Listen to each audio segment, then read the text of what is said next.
कहाँ जा रहा है तू अब्दुल्ला? भाजी ने सामान मंगाया था, वो देने जाना। मैंने तुझे कितनी बार मना किया है अब्दुल्ला, मैं बर्दाश्त नहीं कर सकता कि कोई गैर आदमी उस तरफ जाए। साहब जी मैं तो नहीं जाता हूँ, ये सामान। अब्दुल्ला, तू इस घर का पुराना मुलाजिम है, इसलिए खुद ही ख्याल कर। मैं नहीं चाहता कि कोई बदमज़गी हो। साहब जी मैं तो ऐसा सोच भी नहीं सकता हूँ। बस इसे रख दे यहाँ पे, बच्चियों की माँ खुद बन जाएगी। जी जी साहब जी। और कान खोल के मेरी एक बात सुन अब्दुल्ला, तुझे इस घर में रखना मेरी मजबूरी है, लेकिन इतनी भी नहीं कि तू पूरे घर में दंदनाता फिरे। साहब जी मैं तो नहीं जाता जब तक कोई मुझे आवाज। अब तुझे कोई आवाज भी दे अब्दुल्ला, तू तब भी नहीं चलेगा, समझा? जी चलो।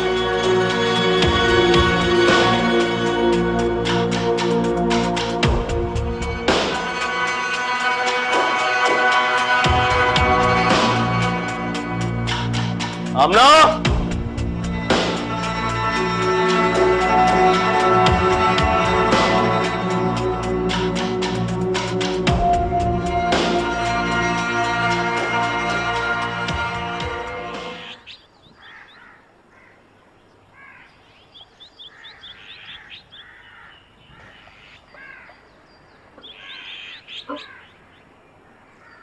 माँ कहाँ है तुम्हारी?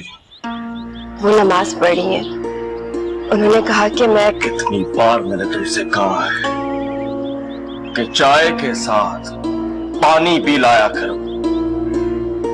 वो पानी बहुत ठंडा था तो इसीलिए मैं। काम की कोई बात तुम्हें जिंदगी भर समझ में नहीं आएगी, जिंदगी भर अपनी माँ की सुनना। मैं तो बकवास करता हूँ। मैं 1 मिनट में लाती हूँ। रहने दो, जितनी देर में पानी लाओगी चाय खुद पानी बन जाएगी।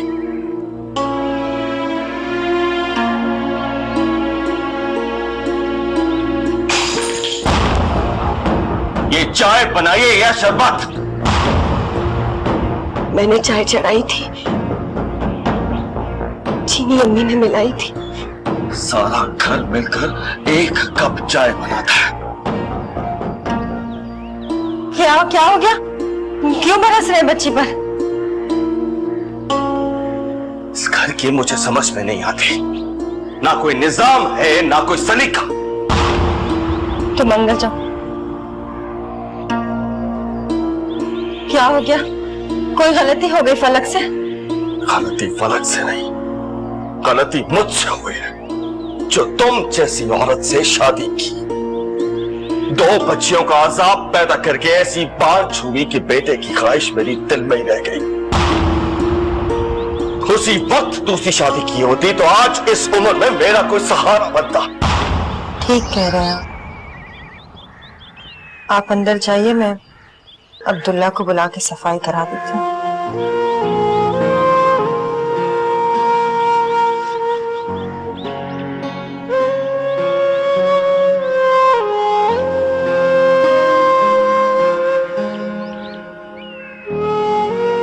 अब्दुल्ला,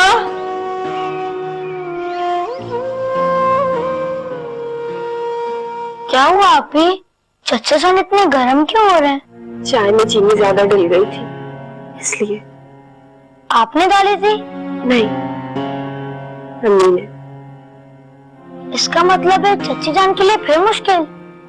वो इस मुश्किल की आदी हो चुकी है। परेशानी सिर्फ तुम्हें और मुझे है। मैं तो उनके सामने कुछ भी नहीं कहता। अच्छा करते हो। तुम्हें वो इसलिए भी कुछ नहीं कहते क्योंकि तुम उनके भतीजे हो और ऊपर से लड़के हो। अब वो हमसे लड़की होने का बदला ले रहे। मगर आपी, चचा जान को सब करने से मिलता है क्या है? आहिस्ता बोलो, किसी में इतनी हिम्मत नहीं है कि उनसे ये सवाल पूछे। आमना, लगता है चचा जान आ रहे हैं। तुम जल्दी से जाओ, वरना अगर अब्बू ने हम दोनों को यहाँ देख लिया तो जिंदा गाड़ देंगे। जाओ।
अस्सलाम वालेकुम अब्बू।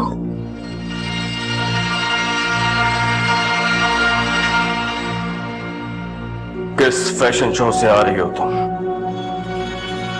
सर पे दुपट्टा था, ना आंखों में हया। अब्बू मैं ट्यूशन से पढ़कर आ रही। पूरे मोहल्ले में बिना दुपट्टे घूमने के बाद बाप के खौफ से घर के दरवाजे पे चादर ओढ़ के किसे बेवकूफ बना रही हो तुम? नहीं अब्बू, ऐसी तो कोई बात नहीं। और ये फूलदार कपड़े कौन ला के देता है तुम्हें?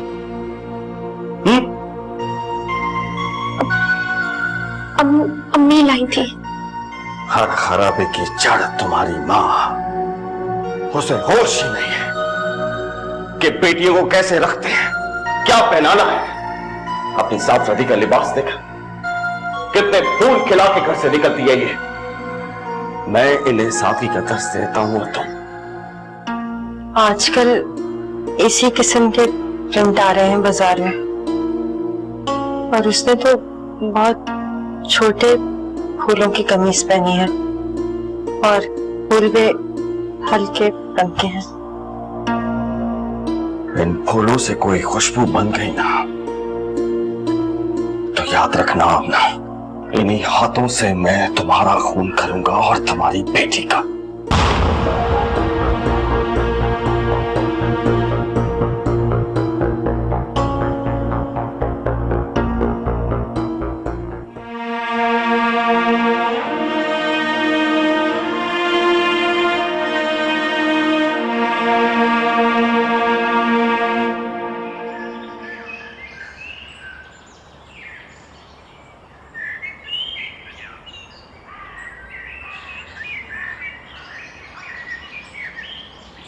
फलक, कैसी हो? मैं ठीक हूँ, आप कैसे? मैं भी ठीक हूँ। 2 दिन से तुम मुझे फोन नहीं करी, खैरियत तो है? वो आपको पता है ना कि मैं किस तरह से फोन छुपाती हूँ और फिर लेकर आना सुबह बहुत मुश्किल है। 2 दिन से अम्मी के बेडरूम में नहीं गई। इसीलिए तो कहता हूँ कहीं बाहर मिलो, जी भर के बातें करेंगे। अब देखिए, जब मौका होगा मैं खुद आपसे मिल लूंगी। अभी कोई देख ना लेना।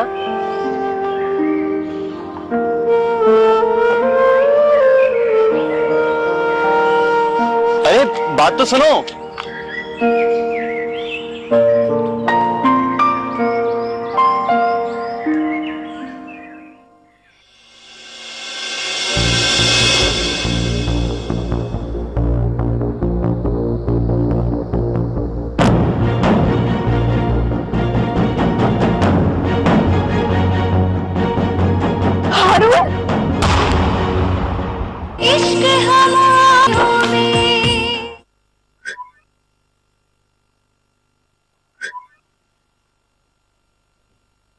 क्या हुआ है? आज अब्बू का पारा फिर आया था।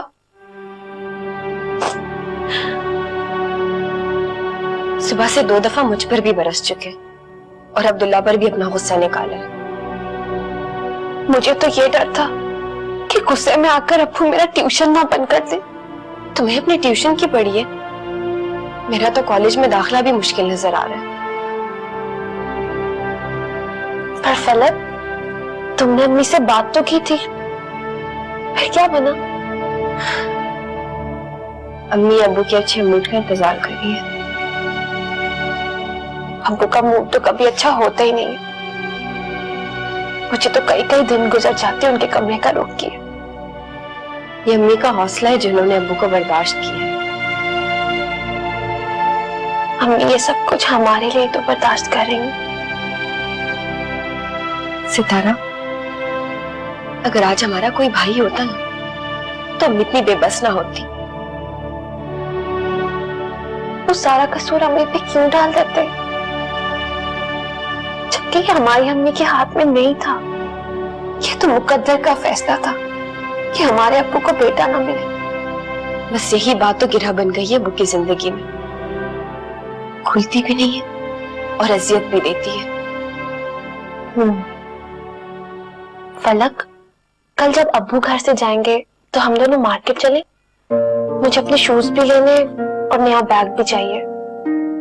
अब्बू के कहीं जाने का प्लान है कोई? हाँ, अब्बू अम्मी से कह तो रहे थे कि उन्हें कहीं जाना है। वो चले जाएंगे ना, फिर हम देखते हैं।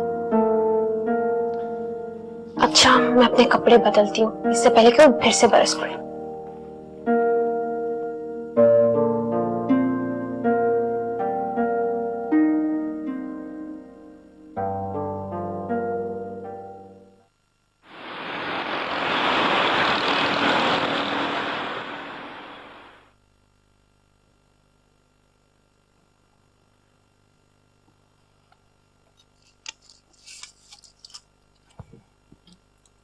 दवा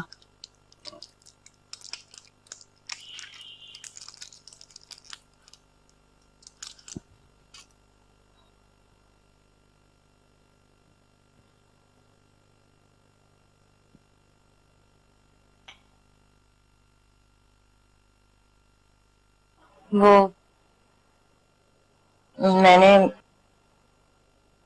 मैंने आपसे फलक के बारे में बात की थी। क्या? मुझे याद नहीं है। वो असल में उसके एडमिशन की डेट निकल रही है। अभी भी अगर एडमिशन ना कराया तो बच्ची का पूरा साल जाया हो जाएगा। फलक ने इंटर तो कर लिया, इतना काफी नहीं है क्या?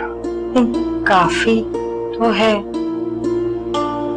वो असल में फिर अच्छे रिश्ते आना बहुत मुश्किल हो जाते हैं। लोग शक्ल सूरत के साथ सलीका और काबिलियत भी देखते हैं ना। देखो आमना, तुम्हारी बच्चियों के लिए किसी गवर्नर का रिश्ता नहीं आएगा। जो 2 वक्त की रोटी खिला सके ले जाए, मेरी तरफ से इजाजत है। वो तो ठीक है, पर अभी तो हमारे घर में है। थोड़ा पढ़ लिख लेंगी तो उनके लिए अच्छा होगा। शादी के बाद क्या हालात हो, कम से कम इतनी काबिलियत तो होगी ना कि अपना गुजारा कर लें। बात तुम भी सुन लो आमना बेगम, इस घर से एक बार निकल जाने के बाद जो भी हालात हो उनकी किस्मत। ना मुझसे कोई आस लगाए, ना मुझे कोई अपनी शक्ल दिखाए। खुद भी समझ लो, उनको भी समझा दो। जी। और हाँ, रिश्ते भी वहां करना जहां फरमाइशी प्रोग्राम ना हो। इज्जत से निकाह पढ़वाए और बच्ची को ले जाए।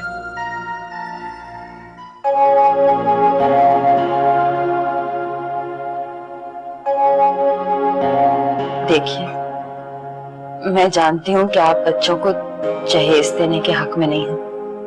ना कोई नाजायज फरमाइश पूरी करने को कह रही हूँ।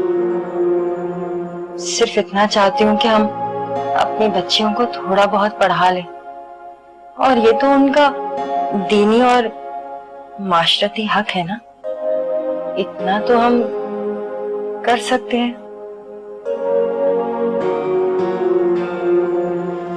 ठीक है, लेकिन एक बात का ख्याल रखें आमा, नजर झुका कर जाए और नजर झुका कर वापस आए। अगर कहीं नजर और मिली ना तो जान निकाल दूंगा तुम्हारी बच्चियों की। जी। लो, पढ़ा लो उनको।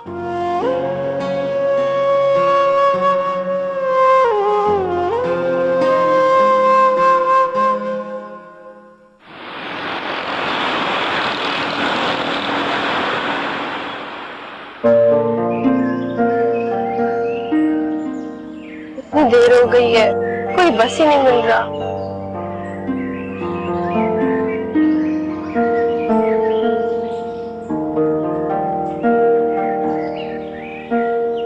चलो आज मैं तुम्हें कॉलेज ड्रॉप कर दूं। नहीं नहीं, तुम जाओ, मैं बस या ऑटो में चली जाऊंगी।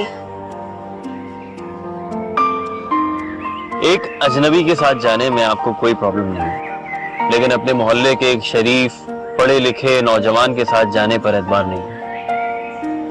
ये बात नहीं है, बात ये है कि लोग देख रहे हैं, पता नहीं क्या समझ रहे होंगे। इसीलिए कह रहा हूं कि लोगों को कम से कम देखने और समझने का मौका दो। आओ बैठ जाओ आकर। देखो, हम दोनों एक दूसरे के लिए अजनबी नहीं हैं। पिछले 15 साल से हम इसी मोहल्ले में रह रहे हैं एक साथ। आओ बैठ जाओ। ठीक है।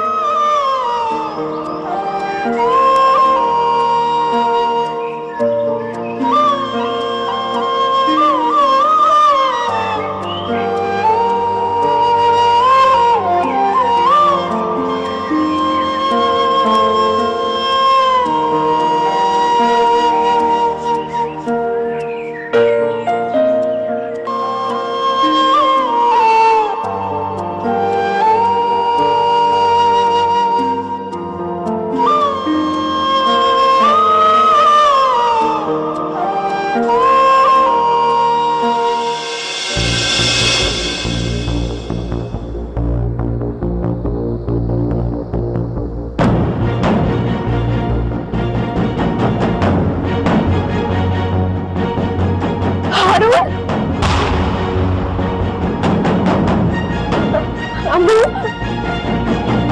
हारून,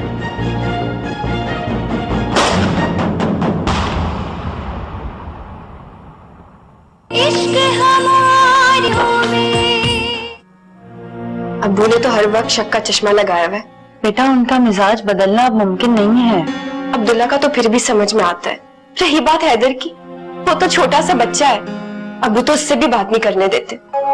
मुझे अच्छी तरह याद है, भाभी ने एक ख्वाहिश का इजहार किया था। आज भी वही बात दोहरा के मुझे भेजा है यहाँ कि जाके साद के लिए तुम्हारी बड़ी बेटी का रिश्ता मांग। उसने अपने बेटे साद के लिए फलक का रिश्ता मांगा है और मैंने हाँ कर दी।